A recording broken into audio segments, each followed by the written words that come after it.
Olá, bom dia, tudo bem? Paz do Senhor, eu espero que sim. Por aqui tá tudo bem, gente. Hoje eu quero passar aqui para deixar uma palavra com vocês, compartilhar uma palavra. Eu quero ser breve. A palavra se encontra lá em Marcos 5. Hoje nós vamos falar a respeito da força e do poder de um testemunho. Aleluia. A palavra vai falar a respeito da cura de um endemoniado, o Gadareno, né, de Gadara. E a palavra vai dizer que logo Jesus chegando, né, na província dos Gadarenos, logo que ele saiu do barco se apresenta um homem que vive nos sepulcros da cidade, um homem que vive se maltratando o seu corpo, se machucando com pedras, né, se ferindo com pedras, né? E esse homem logo que vê Jesus chegando, ele se apresenta diante do Senhor, ele se antecipa, né? Na verdade, os demônios levam ele àquele lugar já sabendo que vão ser expulsos, já sabendo que vão ser desabilitados daquele corpo. Então ele chega diante do Senhor e vai dizer: "Que é que temos contigo, ó Filho do Deus Altíssimo?", né? Eles reconhecem que Jesus é o poderoso. E o Senhor, ele vendo aquele estado, né, de possessão daquele homem, ele vai perguntar: "Qual é o teu nome?", para o demônio. E os demônios eles vão responder se apresentando: "Somos legiões, porque somos muitos". E a palavra vai dizer que Jesus ele pega e ele expulsa aquele demônio. E naquele momento está passando uma manada de porcos, né? Certamente de algum lugar, de alguma fazenda, de algum lugar por ali. E os demônios eles vão para os corpos daqueles porcos. E aqueles porcos são lançados no precipício. E a palavra vai dizer que são mais de 2.000 porcos, né? E a palavra vai continuar nos dizendo que as pessoas elas passam e elas veem aquele homem em sã consciência. Eu imagino que as pessoas deviam ter medo daquele homem, que ele devia ser agressivo, porque ele tinha uma força tamanha, que a palavra ela vai nos dizer que os grilhões, as correntes não eram capazes de segurar ele, nem de amansar ele.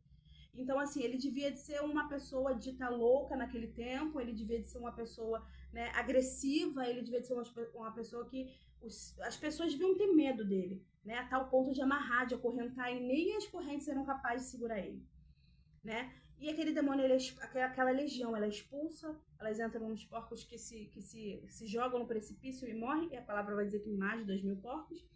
E logo diante disso, né, o povo não se agrada disso, porque eles mais se importaram com aquilo que aconteceu, com o prejuízo que foi dado, né, naquele lugar, de uma pessoa que se chega, que se apresenta, do que com a própria libertação daquele homem, né, com a libertação da alma daquele homem. E a palavra ela vai nos dizer que Jesus, ele saindo daquela cidade, que ele se retira, o Senhor ele não permanece onde ele não é bem-vindo, você tem que querer abrir a porta para que ele entre, né, para que ele permaneça naquele lugar, e ele se retira. Quando ele se retira, esse homem já liberto, já transformado, já, como você imagina, com um semblante novo, né, tirado aquele peso, toda aquela possessão da vida dele, ele pede para vir com Jesus. Mas o Senhor ele não permite que aquele homem vá junto dele. Ele pede para que aquele homem fique e que testemunhe que o Senhor fez, as maravilhas que o Senhor fez na vida dele naquele lugar. Porque eu entendo dessa forma.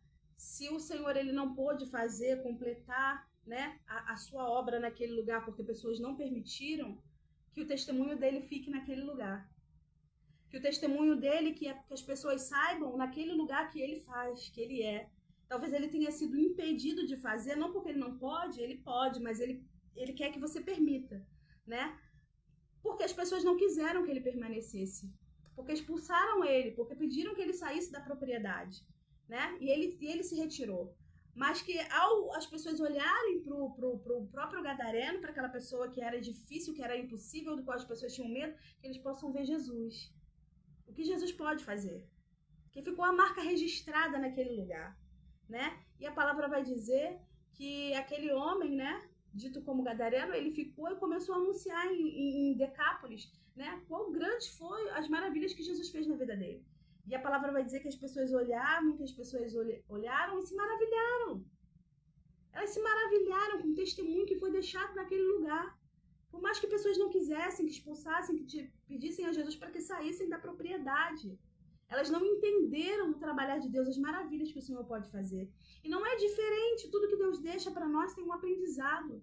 Tudo que Deus deixa para nós tem um propósito. E ainda que você não permita que Deus faça na tua vida, você vai olhar para o teu lado direito e para o teu lado esquerdo, alguém deixou que o Senhor fizesse. Então, assim, a força de um testemunho é algo muito grande. Algumas vezes nós vamos precisar, irmãos, abrir a nossa boca e falar. A palavra de Deus diz, abre a tua boca e eu encherei. É o Espírito de Deus que convence através do homem, né, de todo o pecado, da justiça e do juízo. Mas outras vezes vão ser o testemunho. Vai ser o quem você era antes e quem você é hoje. É que vai arrastar multidões. É que vai levar pessoas ao arrependimento. É que vai levar pessoas a crer que Jesus verdadeiramente ele pode fazer. Então, assim, eu não sei qual é a tua dificuldade hoje, eu não sei qual é a tua luta, a tua peleja, né? Às vezes pedindo, orando e querendo, porque Deus ele dá estratégia. E orando para que as pessoas sejam libertas, transformadas, mas o que Deus talvez esteja dizendo para você é o testemunho. Eu te deixei nesse lugar. Você está entendendo a proporção disso? Eu te deixei neste lugar para que pessoas olhassem para a tua vida e elas fossem transformadas. Para que pessoas olhassem para a tua vida e aleluia, glória a Deus. E elas entendessem que eu sou o Deus que faz maravilhas, que eu sou capaz, que eu tenho a capacidade, não importa quão difícil, não importa quão impossível seja para você, para mim não é. Então, assim, Deus, que hoje o Senhor possa tá te dando estratégia para você entender, para você compreender que Ele é o mesmo ontem, hoje e Ele continuará a ser eternamente. Então, pede a Deus estratégia. Quem sabe isso não seja hoje uma resposta de Deus para você. Que o Senhor Jesus, Ele te alcance. Que Ele trabalhe na tua mentalidade, transformando segundo o querer dEle, não o meu nem o teu, mas segundo o querer dEle. E que Ele te faça um testemunho deixado sobre a tua casa, sobre a tua região, sobre a tua localidade, que você seja o testemunho vivo de que Jesus Ele faz. Ele fez e Ele continuará a fazer. Um ótimo dia e que Deus abençoe a tua vida com esta palavra em nome de Jesus.